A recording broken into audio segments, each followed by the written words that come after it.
KBEACH Audio Planet right here on award-winning KBEACH Radio. Hope you're enjoying the show so far. We've got keyboardist extraordinaire, the Wizard, Eric Ragno, in the studio with us. You're way too kind. You've been busy lately. Yeah, it's been a crazy time. Yeah, so you were just on the East Coast. I was on the East Coast. I was working with a band called American Angel, an 80s band from the East Coast who had some MTV success and a couple of records, and I've worked with them on and off for about a decade. Wow. And they were coming back, and they played this place called the Stone Pony. Oh, yeah. Which is this legendary place in Jersey, if anyone's familiar with that.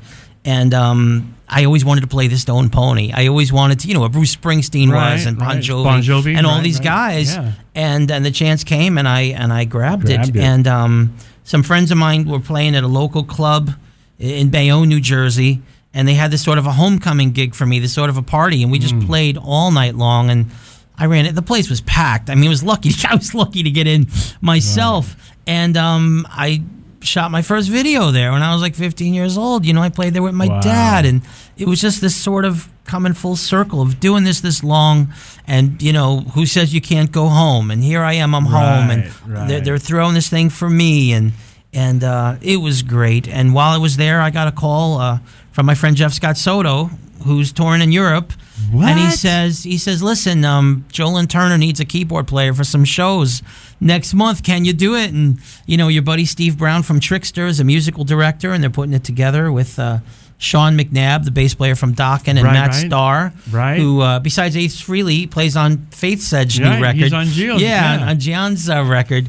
And I was thrilled. Again, I wasn't expecting it, but I'm like, so right now I'm crunching all these Joel Turner songs, all the Ritchie Blackmore riffs and the Yngwie Malmsteen riffs, and if you can make it, I'd love to have you, man. We're doing the Whiskey on the 27th, and we're doing Vegas. Well, as fate would have it, right? My last class is next Wednesday. All right. So my schedule begins to open up, and I want to see how things go. Come on up. Right? Come on up. Love to come up there. And it's going to be a good Turner thing. And Trickster, talk to us about Trickster. They've been around for a hot minute. When I was growing up in Jersey in the 80s, I was playing this dumpy club in Jersey City called Escapades, and we were playing this gig, and this band came and opened, and it was Trickster, and I'm like, okay, I don't know who this is. It was a local. They weren't signed yet, and the guitar player came in with one purple sneaker and one pink one, and I'm like, okay, what's this going to be? And they were so tight.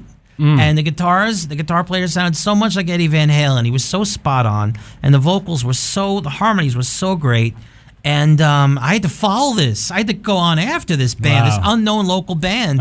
And our set was just not great. And I went home that week and I quit the band. I'm like, I want to be more like these guys. And they were a little younger, and they're all friends in high school.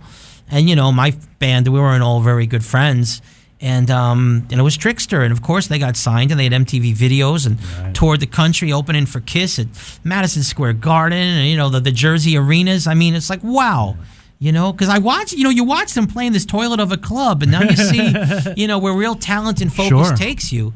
And I ran into the band about, it was just 5 years ago this week at a Melodic Rock Fest in Chicago.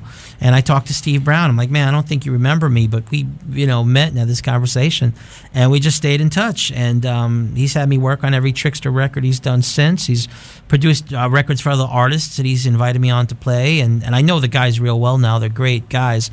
And, PJ and Gus and these guys and Pete. But Steve's the music director for these Joel Turner shows also. Oh, wow. Yeah, and he again invited me down. He was, after Jeff Soto called, Steve was the second call saying, man, you got to get in on this. Steve also filled in for Def Leppard, the guitars. This is terrible. Vivian Campbell, as he's been going through some treatments. Right. Yeah, Steve's been filling in, playing guitar, playing those Def Leppard shows, on the big stages. Wow. He's a great guy, and he's really talented. He's got a great energy. I love working with the guy. All right, we're going to check out some of that energy right now. Yeah. Right, with Trickster, Beats Me Up, here on KBEACH Audio Planet.